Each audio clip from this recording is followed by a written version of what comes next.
মনিরুজ্জামান অপূর্ব ভাই, আপনাকে আমন্ত্রণ জানাচ্ছি আমাদের অনুষ্ঠানে। ধন্যবাদ আপনাকে।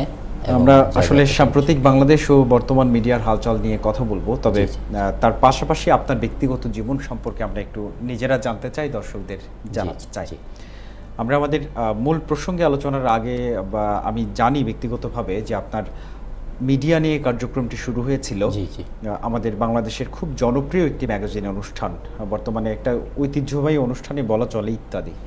সেখানে ব্যবস্থাপনা বিভাগের মধ্যে আপনি কাজ করতেন আমাদের খুব কিংবদন্তি নির্মাতা এবং উপস্থাপক হানিফ সংকেতের সাথে।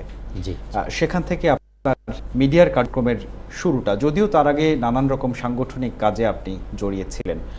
কেন আপনি সাংগঠনিক কাজে জড়িয়েছেন, কেনই বা সমাজসেবক হয়েছেন, কেনই বা সাংস্কৃতিক ব্যক্তিত্ব হিসেবে আজ আপনাকে আমরা আমাদের মাঝে পাচ্ছি, এসবের পিছনে যদি কোনো রহস্য থেকে থাকে সেটা আলোচনার শেষের দিকে আমরা আলাপ করব। আপনার শুরুর দিকের গল্পটি একটু শুনি, যে মিডিয়ায় কিভাবে ইনভলভ হলেন।